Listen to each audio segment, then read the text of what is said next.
falar sobre Padre Antônio Vieira? Sejam muito bem-vindos a mais um vídeo e mais uma explicação. E hoje, dando continuidade do que a gente já viu sobre as aulas do Barroco, tanto explicando sobre o Barroco em Portugal, o Barroco no Brasil, também falando sobre as suas características e até mesmo entendendo o que significam alguns dos conceitos que são inseridos dentro do Barroco como até estilo, a gente vai falar de um dos mais importantes escritores do Barroco no Brasil, que é Padre Antônio Vieira. Padre Antônio Vieira nasceu em Portugal, mas já aos 15 anos, com a Companhia de Jesus, ele veio para o Brasil. Ele é marcado realmente por uma maestria de ação. Então ele é uma pessoa que ele fala muito das ações, tanto até mesmo dos padres da época, mas marcado por um vocabulário e um sermão, e até mesmo com seus discursos, que não iam apenas pelo estilo das palavras ou o uso de palavras bonitas, mas também da necessidade de se agir perante essas ações. Suas intenções eram altamente de fazer com que houvesse realmente um império católico e que a palavra de Deus fosse disseminada. Porém, mesmo que ele tivesse esse desejo da ação, ele foi retalhado nesse período da época da Europa, a qual existia que esse medo e essa repulsa e essa negação dos novos cristãos, que são os judeus convertidos em católicos. E ele vai para o estado do Maranhão fazer com que houvesse uma defesa dos indígenas e também falando do processo de catolicismo, mas também ele vai ter um problema com os colonizadores que estão por lá, que estão vendo essa tentativa de defesa dos indígenas. Padre Antônio Vieira é muito marcado pelo seu escrita de prosa, então é o texto corrido, vai de uma ponta da página até a outra, a qual não há interrupções do que está sendo escrito e também não há uma regração à forma. Então isso quer dizer que você não tem a contagem de sílabas poéticas, não há uma questão de musicalidade, existe o uso de metáfora e de figuras de linguagem para poder fazer com que você entenda o que está sendo escrito do começo do texto até o final do texto. A divisão de parágrafos faz sentido.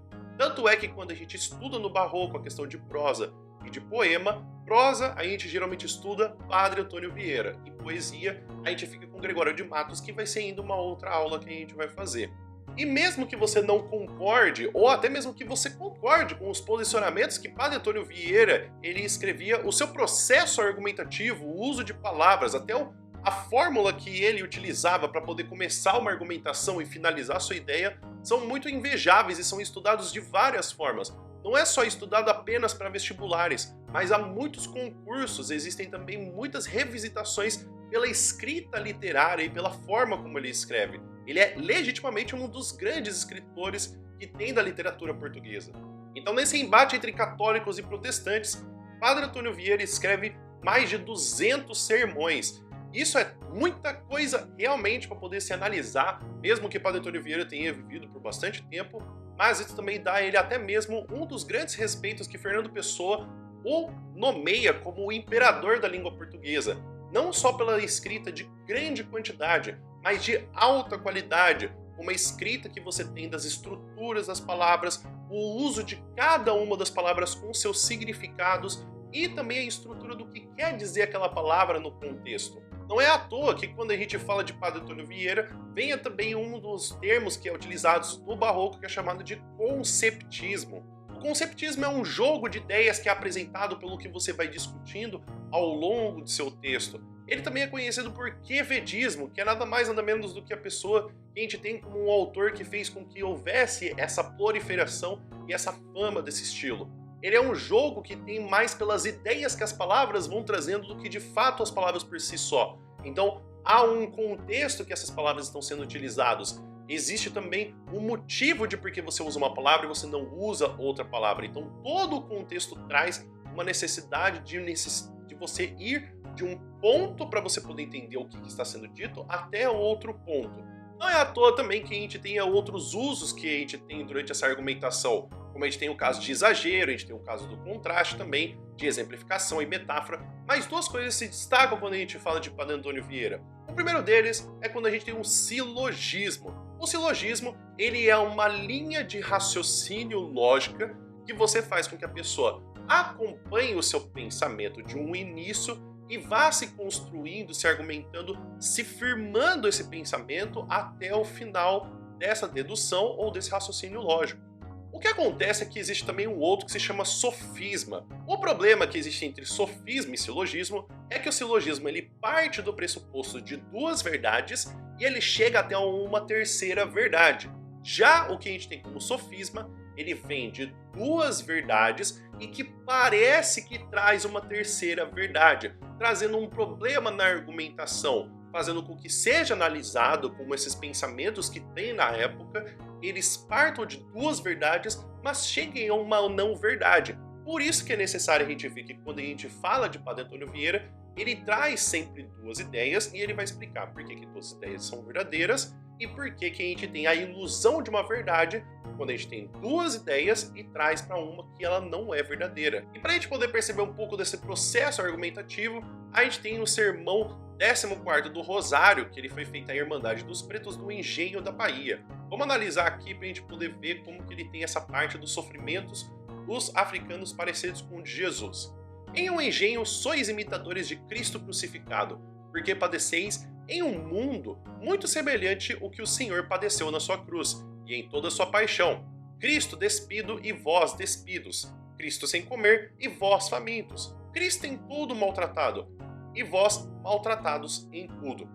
Eles mandam e vós servis. Eles dormem e vós velais. Eles descansam e vós trabalhais. Eles gozam o fruto de vossos trabalhos, e o que colheis deles é um trabalho sobre o outro. Não há trabalhos mais doces que os das vossas oficinas, mas toda essa doçura para quem? Sois como as abelhas de quem disse o poeta, sic vos nos vobis melificatis apes. Verso atribuído a Virgílio assim, vós, mas não para vós fabricais o mel, abelhas. E a gente pode perceber já nessa discussão que existe do Padre Antônio Vieira, uma das discussões que a gente vai ter por toda a literatura brasileira, que é a questão da desigualdade. Então isso também ele vai ser conversado com João Cabral de Melo Neto, vai ser também conversado depois com o Graciliano Ramos, até mesmo com o Ferreira Goulart, falando dessa situação que a gente tem, não só do que eles vão fazer de uma revisitação cronológica, falando dessa mesma época de Padre Antônio Vieira, mas também falando até hoje de como existe essa questão de como muitos recebem pouco e poucos recebem muito pelo sofrimento que existe da raça humana, especificamente a dos brasileiros, que vai ser o contexto de que Padre Antônio Vieira vai conversar. Algumas obras do Padre Antônio Vieira merecem até destaque, caso você queira continuar fazendo suas leituras, como são o caso do sermão Pelo Bom Sucesso das Armas de Portugal contra as de Holanda, Sermão dos Bons Anos, Sermão do Mandato, Sermão de Santo Antônio aos Peixes, o Sermão da Quinta Dominga de Quaresma, Sermão da Sexagésima e Sermão do Bom Ladrão.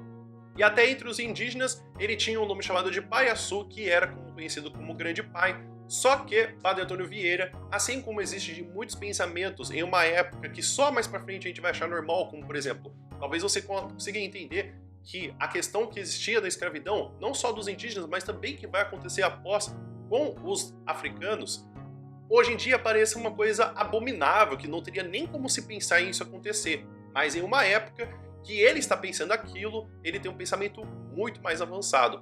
Então, ele foi inclusive condenado pela igreja por heresia e depois ele foi anistiado. E ele viveu seus últimos anos fazendo outras missões aqui no Brasil com os jesuítas, defendendo os indígenas e seus direitos. Então é isso, pessoal. Espero que vocês tenham entendido, espero que vocês tenham gostado. Inclusive, depois eu vou fazer outros vídeos gravando, falando e analisando e explicando sobre os outros sermões do Padre Antônio Vieira. Inclusive, você quer especificamente algum dos sermões do Padre Antônio Vieira, ou você ficou com alguma dúvida sobre alguma coisa que eu expliquei aqui, escreve aqui nos comentários para eu poder saber e também resolver essa sua dúvida, essa sua questão. E queria agradecer a todo mundo que está se inscrevendo no canal, deixando uma curtida, inclusive fazendo perguntas ou comentários, ou até elogiando. Isso ajuda bastante a eu poder perceber o que vocês estão gostando, até mesmo saber o que outros conteúdos produzir. E eu fico muito feliz quando vocês fazem comentários. Inclusive, se você quiser continuar estudando de forma autônoma, sozinha, tem também aqui embaixo o acesso ao meu Drive para você poder conseguir ver tanto a questão de PowerPoints, resumos de livro, até mapas de estudo e exercícios para você poder conseguir entender muito mais a literatura. Caso você queira vir estudar comigo, tem também o meu curso de literatura portuguesa, que eu vou falar de todos os períodos literários, vou falar também de resumos de livros e também de análise de autores para você poder se sentir confiante na literatura portuguesa. E se você gostou muito dessa aula e você quiser me apoiar financeiramente com a produção de conteúdo, você também pode mandar um Pix pelo e-mail que tem aqui embaixo do obrigadoale@gmail.com. Ou você manda simplesmente 10 centavos, não quero mais do que isso. Então, simplesmente isso para você poder ajudar financeiramente esse projeto. O vídeo vai ficando por aqui. Muito obrigado por você que assistiu até aqui. Espero que você tenha um bom dia e que você fique bem. E a gente se encontra no próximo vídeo. Até mais!